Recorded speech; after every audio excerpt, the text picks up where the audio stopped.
o primeiro slide era, de facto, já um bocadinho o retrato do meu percurso, obviamente, para vos contextualizar. Portanto,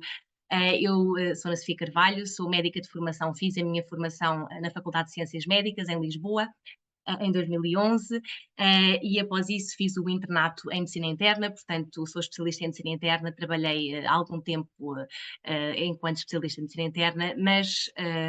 rapidamente após concluir a formação decidi mudar para a área da saúde pública, portanto utilizar o conhecimento clínico que tinha numa perspectiva mais populacional. Portanto, deixei de tratar o doente do dia a dia e passei a olhar para a população de uma forma mais geral e, portanto, interessei-me bastante pela área da saúde pública e neste contexto inicialmente iniciei o internato em saúde pública, que me levou ao mestrado que a professora Mónica Gomes referiu, portanto ao mestrado em Epidemiologia em Saúde Pública em Roterdão. E foi nesse contexto que, de facto, eu já no internato tinha tido alguma experiência internacional na minha formação e achei, de facto, acho que em Portugal nós temos esta grande mais-valia de permitirmos e potenciarmos a formação do estrangeiro para que possamos depois trazer o ganho a nível nacional e o internato de saúde pública potenciou isto e permitiu que eu olhasse para fora e pensasse onde é que poderia ter esta formação. E nesse contexto fiz um mestrado de 2 anos em saúde pública na Universidade de Roterdão, e foi muito interessante porque assim que entrei no mestrado temos um curso introdutório que fala e que me introduziu ao conceito de investigação em sistemas de saúde, que é aquilo que neste momento estou a fazer. Portanto, desde o início estabeleci uma parceria com a equipa de Amsterdão, nesta área então de investigação em sistemas de saúde e iniciei então o doutoramento. Portanto, comecei o meu trajeto no mestrado, mas depois continuei no fundo o trabalho que comecei no mestrado, continuei ao longo do doutoramento, porque o meu trabalho, uma vez que, como veem, comecei o mestrado em 2020, portanto em plena pandemia Covid, o trabalho começou precisamente com como é que podemos avaliar da melhor forma possível os cuidados de saúde que estão a ser prestados aos doentes, todos os que não são Covid, portanto, doentes com cancro, precisamente, e outras doenças não transmissíveis. Como é que podemos continuar a garantir que os cuidados prestados a estes doentes continuam a ser da melhor qualidade possível, mesmo quando temos situações tão disruptivas como uma pandemia, em que toda a nossa atenção, obviamente, se vira para as pessoas infectadas com a doença Covid-19, mas há todos os outros cuidados que continuam a ter que ser prestados. E foi assim que começou a minha investigação. E, portanto, a minha saída foi, acho que como muitos portugueses que saem, portanto, para enriquecer ao máximo possível os nossos conhecimentos nesta área de investigação em sistemas de saúde. O facto de vir, portanto, eu na verdade estou a viver em Bruxelas, mas a fazer o doutoramento em Amsterdão, portanto faço um commuting muito frequente, mas o facto de trabalharmos a um nível muito internacional, eu acho que nos coloca muito a perspectiva europeia e de que ganho é que o facto de estarmos na Europa nos pode trazer. E portanto, fiquei de facto contente por este convite, porque acredito que aquilo que tento trazer hoje é mostrar que iniciativas é que estão a decorrer neste momento, das quais eu tenho conhecimento, especialmente a nível europeu, e que ganho é que elas podem trazer para Portugal, nomeadamente às pessoas diagnosticadas com cancro. Eu, se puder trazer algum contributo nesse sentido, fico muito satisfeita, de facto. Termino dizendo que estou no ano final do meu doutoramento, portanto estou a começar aquilo que pretendo que seja o último ano do doutoramento neste momento. Para finalizar e para contextualizar então o que vou apresentar, portanto faço um trabalho de investigação, mas que ao mesmo tempo se baseia em alguma consultoria, ou seja, nós estabelecemos muitas parcerias com organizações internacionais para fazer este trabalho. Ou seja, entrevistamos oncologistas, doentes, representantes de doentes, pessoas representantes da indústria, portanto, muitas pessoas na área do cancro e nas outras áreas. Eu trabalho na área do cancro e na área cardiovascular, são as minhas principais áreas em que estou a trabalhar neste momento, mas tentamos trazer o conhecimento do terreno para a nossa investigação e, com isso, colaborar depois com organizações internacionais, e vou-vos dar 2 exemplos dessa colaboração, e é nesse âmbito que tenho feito a investigação. E, portanto, gostava de lembrar, de facto, quando vi a divulgação desta palestra, vi a referência que, de facto, amanhã é o Dia Mundial do Doente, efetivamente, mas recentemente foi também o Dia Mundial do Cancro, e gostava só de lembrar o tema porque é um tema muito relevante e que tem sido cada vez mais discutido nesta área quando falamos em cuidado, peço desculpa, em qualidade dos cuidados que prestamos a todas as pessoas com cancro. E o tema do Dia Mundial do Cancro, desde 2025 até 2027, nesta campanha que é internacional, que é mundial, vamos consciencializar para a necessidade de os cuidados aos doentes, a todas as pessoas com cancro, seja centrada na pessoa, portanto, aquilo que é o People-Centered Care. E este vai ser o tema da campanha desde 2025 até 2027, e claramente, acho que o slogan está de facto muito bem conseguido aqui, portanto, unidos nas metas, únicos nas necessidades. Portanto, tenta-se de facto cada vez mais que os cuidados sejam centrados na pessoa e menos focados no sistema, no que é que nós, profissionais de saúde, acreditamos que é o melhor para cada pessoa, mas como é que a pessoa vê os seus cuidados e os percepciona, não é? E acho que é interessante trazermos esta perspectiva que no Dia Mundial do Cancro foi, felizmente, muito falada e tenta-se que haja esta sensibilização. E acho que é importante sabermos que ela existe, porque também podemos, em Portugal, obviamente, alinhar-nos sempre que há este tipo de iniciativas e aproveitá-las, como certamente já se faz, mas podemos sempre otimizar isto. E, portanto, pretende informar e promover, sem dúvida, o debate e perceber se isto pode ser, de facto, o que é que pode ser utilizado e está a ser utilizado em Portugal neste contexto. Que principais mensagens é que acho que são importantes para começar? Portanto, termos a consciência de facto que a organização de um sistema de saúde influencia sem dúvida a experiência de cada pessoa diagnosticada com cancro e influencia o resultado dos cuidados recebidos. E acho que temos todos esta consciência, mas ao mesmo tempo ter a percepção de que a trajetória de cuidados que cada doente com cancro faz num sistema é diferente, não só dentro do nosso país, de acordo com o sítio onde estamos, a nossa trajetória de cuidados não é necessariamente igual, porque depende da facilidade, por exemplo, com que um médico de família consegue contactar o seu hospital de referência, consegue ou não discutir um caso com um médico especialista, portanto, esta trajetória de cuidados é muito variável, não só dentro de cada país, mas também entre países, sem dúvida. Mas isto faz precisamente com que a avaliação regular e de uma forma sistematizada, portanto, que possamos de facto dizer que é comparável, portanto, uma avaliação regular da qualidade e da experiência dos cuidados médicos, seja realmente muito útil para nós podermos monitorizar como é que estes cuidados estão a ser prestados. E aqui acho que é muito importante salvaguardarmos que é monitorizar não só em tempos regulares, digamos assim, ou em tempos normais, mas em tempos de crise. Portanto, como é que garantimos que, por exemplo, uma pandemia, conseguimos rapidamente perceber se os cuidados que estamos a prestar estão, de alguma forma, a ser piores ou não, porque a pandemia existe. Portanto, é um do conceito da resiliência que também cada vez mais se fala nos sistemas de saúde, como é que nós conseguimos garantir que quando o sistema de saúde tem uma crise particular, os doentes com cancro, neste caso em particular, continuam a receber os cuidados que são necessários e os que não podem ser adiáveis. E, portanto, esta avaliação é muito importante para monitorizar e para que possam, então, ser implementadas políticas de acordo com esta monitorização, obviamente. E como último ponto, e foi nisso que baseei esta apresentação, a experiência de outras organizações, de outros contextos, de outros países é útil, pode ser útil para que nos possamos comparar e para podermos conhecer boas práticas e perceber que boas práticas existem noutros contextos e que possamos aplicar ao nosso contexto nacional. Isto como algumas mensagens que acho que, para explicar no fundo o contexto desta apresentação e noções que acho que é importante termos. E, portanto, o que é isto da qualidade dos cuidados oncológicos? Quando falamos na avaliação do desempenho de um sistema de saúde, queremos saber se o sistema de saúde está realmente a cumprir as necessidades dos cuidados médicos de cada pessoa e também as preferências de cada pessoa, porque nós não... obviamente que há guidelines, sabemos quais são os tratamentos que devemos dar a cada momento, mas as pessoas, como sabemos, têm preferências e desejos diferentes. E isto é que é o sistema de saúde centrado na pessoa. É como é que nós conseguimos que a individualidade de cada um seja tida em lida de conta em cada tratamento e em cada trajetória de cuidados. E, portanto, isto é uma das componentes da avaliação do desempenho do sistema de saúde. Deve ser. Em segundo lugar, não há aqui uma hierarquia, mas referir também, portanto, que esta avaliação do desempenho deve focar-se na prestação de cuidados de qualidade e acessíveis para todos. Este contexto do acesso é outro contexto que deve ser avaliado no contexto da qualidade em saúde. Portanto, estamos ou não estamos a garantir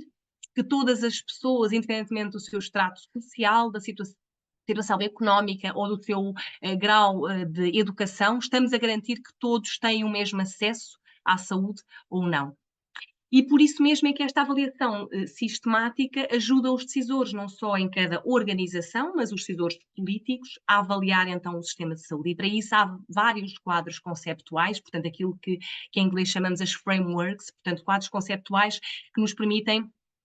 perceber em que é que nos devemos focar, para depois percebermos então como é que podemos comparar o nosso sistema ou a nossa organização com outras organizações ou com outros sistemas e como é que podemos analisar políticas de saúde. E nesse contexto, gostava de partilhar para termos, para percebermos em que é que tudo isto se baseia, não é? Precisamente um mapa conceptual, o último que foi publicado pela OCDE, de 2024, que precisamente coloca, portanto, temos aqui a saúde do indivíduo e da população,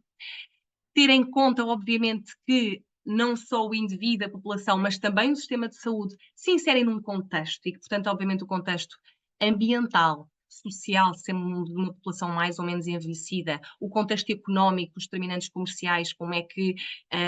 a presença do tabaco, do álcool, portanto, tudo isto influencia não só o indivíduo e a população em si, mas o próprio sistema de saúde, obviamente. E, portanto, vem aqui o indivíduo e a população, o contexto e a avaliação desse contexto. Depois vemos no centro deste mapa conceptual os sistemas de saúde, e aqui colocam-se então estes dois pontos muito importantes que já introduzi ligeiramente. Portanto, o primeiro, o acesso e a cobertura, ou seja, garantir a acessibilidade independentemente da geografia, da situação financeira, da condição social, portanto, termos indicadores que nos permitam perceber se de facto estamos a garantir isto, que a população tem o mesmo acesso aos cuidados de saúde, portanto, e a cobertura. No caso de Portugal, tendo um Sistema Nacional de Saúde, esta cobertura por si só existe, não é? Noutros sistemas em que há seguros de saúde, há mecanismos, têm que existir também mecanismos para garantir que todas as pessoas podem ter o seguro de saúde e aceder e conseguir ter o acesso ao sistema de saúde. E depois o segundo eixo aqui, portanto, como vem aqui no centro amarelo, portanto, temos o acesso e a cobertura e depois então a qualidade, onde se inclui a eficácia, portanto, inclui-se estamos ou não estamos, até que ponto estamos a prestar cuidados baseados em evidência e a monitorizar também a segurança do doente. Portanto, há também indicadores específicos para avaliar componentes de segurança do doente, como o número de quedas em internamento, por exemplo. Portanto, indicadores específicos dedicados ao componente da segurança. E, portanto, monitorizar e melhorar estas dimensões é, de facto, muito importante para definirmos as nossas metas, os objetivos que o sistema de saúde quer a curto e a longo prazo atingir, e muito importante para reduzir as disparidades, naturalmente. Portanto, para percebermos como é que, lá está, independentemente do estado social, geografia, género, como é que conseguimos que o acesso seja o mais igual possível. Aqui no centro vemos, então, as necessidades e as pessoas. Portanto, há esta consciência crescente e há muitos esforços internacionais neste momento a tentar que cada vez mais as necessidades, as preferências, a voz de quem utiliza o sistema de saúde esteja no centro do sistema de saúde. E portanto, há de facto bastantes projetos e em alguns sítios já implementados há algum tempo, e nisto o Reino Unido é um exemplo de um sistema que tem, por exemplo, um questionário que avalia anualmente as experiências dos doentes com cancro. Portanto, um questionário que foi construído para o efeito, com o envolvimento do público e de doentes, e que faz esta avaliação sistemática. E isto é colocar o doente, de facto, no centro, é avaliarmos de forma regular qual é a experiência das pessoas que estão a utilizar o sistema de saúde. E de facto, acho que sei que em Portugal isto também está na agenda, não está naturalmente implementado, como de forma geral na Europa não está, mas é importante colocarmos isto na agenda e percebermos que esforços podemos ter, e eu vou abordar isto ainda um bocadinho mais à frente. Por fim, aliás, temos, portanto, obviamente na base do sistema de saúde vem em baixa azul o que são os componentes que permitem que o sistema de saúde funcione, e portanto temos aqui, obviamente, os profissionais de saúde, o financiamento, os dados, a importância, porque para tudo isto, para podermos monitorizar, obviamente precisamos de dados, precisamos de sistemas informáticos que consigam recolher a informação que nós precisamos e que nós a consigamos depois analisar. Portanto, quem é que faz, como é que é feita esta gestão, portanto, a governança e depois o conhecimento, a inovação, portanto, tudo o que permite o sistema de saúde funcionar. E depois veem, gostava de vos chamar a atenção para os dois componentes que temos à esquerda e à direita, ou seja, à esquerda temos eficiência e equidade, e à direita resiliência e sustentabilidade. E isto, de facto, tem sido 4 conceitos que têm tido um grande desenvolvimento, de acordo com aquilo que eu tenho acompanhado nos esforços internacionais e nacionais, têm tido de facto um grande desenvolvimento. Este foco, no caso da eficiência, de que como é que usamos os recursos da melhor maneira possível para garantir o melhor cuidado aos doentes, porque de facto a saúde é cara no sentido, ou seja, temos que gastar o dinheiro, temos que investir, como é que podemos usá-lo da melhor maneira possível, e é isto que a eficiência tenta focar-se aqui, como é que conseguimos utilizar os recursos da melhor maneira, sem desperdício de recursos, e depois o grande foco na equidade, que é o que temos vindo a falar, de reduzir as disparidades, e vou-vos mostrar que há dados que mostram que essas disparidades, como saberão, existem, nomeadamente nos cuidados em cancro, a sustentabilidade que fala e que tem a ver com não só o componente financeiro, a sustentabilidade financeira, mas também como é que o sistema de saúde pode contribuir para a sustentabilidade do ponto de vista ambiental, ou seja, e gostava de vos dar também a noção, talvez já tenham também essa noção, que já há muita investigação também neste momento a tentar perceber como é que o sistema de saúde, como é que nós podemos poupar recursos, gastar menos luvas, menos fatos descartáveis, portanto, como é que o sistema de saúde também pode contribuir para aquilo que todos nós no dia a dia já tentamos em relação à sustentabilidade do planeta. E depois a resiliência, que é este conceito de, ok, temos uma crise, como é que o nosso sistema de saúde é flexível para se adaptar a essa crise. E no fundo trata deste mapa conceptual que, para nos mostrar quais são os conceitos dos quais estamos a falar, o que é que queremos medir e como é que tentamos fazê-lo, com base em quê. E acho que este mapa conceptual ilustra muito bem onde é que o foco está atualmente nesta medição e nesta monitorização daquilo que podemos, de forma geral, chamar a qualidade de um sistema de saúde e dos cuidados que estão a ser prestados. Porque é que isto é importante? Creio que já falámos até aqui e há vários motivos, mas de facto um grande motivo, e é realmente a nível europeu, neste momento, dos grandes focos, tem a ver com a redução das desigualdades. Portanto, se virem o mapa à esquerda, que é o mapa de um relatório que foi publicado o ano passado pela OCDE e Comissão Europeia, veem que a taxa de mortalidade por cancro varia bastante entre países da Europa e dentro do mesmo país. Portanto, há uma diversidade do outcome, portanto, do resultado final dos tratamentos que estamos a dar aos doentes com cancro, que é muito grande, dentro do próprio país e entre os países. E isto é preciso nós conseguirmos monitorizar grande parte da trajetória do doente para perceber onde é que tem que se atuar para que estas desigualdades possam ser reduzidas. E à direita, mostro-vos dados específicos, também deste mesmo relatório, que mostram que, nomeadamente, se virem no canto superior direito, a educação, portanto, em que vemos que a mortalidade por cancro do pulmão é 1,7 a 2,6 vezes mais elevada em pessoas com menor nível educacional. E, portanto, estes dados devem fazer-nos pensar, ok, então temos que perceber o que é que está a falhar. É o acesso, é o sítio onde as pessoas vivem e não conseguem. Portanto, é esta monitorização que nós temos que ser capazes de fazer para perceber como é que as desigualdades podem reduzir-se. E se virem, no caso do sexo, portanto, canto inferior esquerdo, 70% de risco mais elevado de mortalidade por cancro em homens do que em mulheres. Uma vez mais, tem a ver com o tipo de cancros mais prevalentes nos homens em relação aos mais prevalentes nas mulheres, tem a ver provavelmente com hábitos e com, portanto, os estilos de vida de um sexo e do outro, portanto, mas tudo isto, portanto, no fundo o que vemos aqui são as desigualdades, são o resultado final daquilo que o sistema de saúde está, portanto, o outcome do doente, não é? Mas temos que conseguir avaliar tudo para trás, digamos assim, esta trajetória, para perceber como é que conseguimos reduzir estas disparidades, porque grande parte foca-se no acesso, mas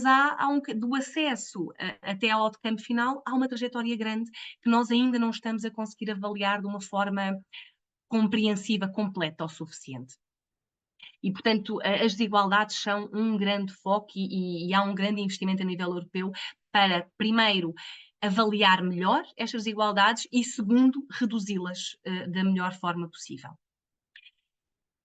Gostava de salientar desde já alguns dos principais desafios para garantir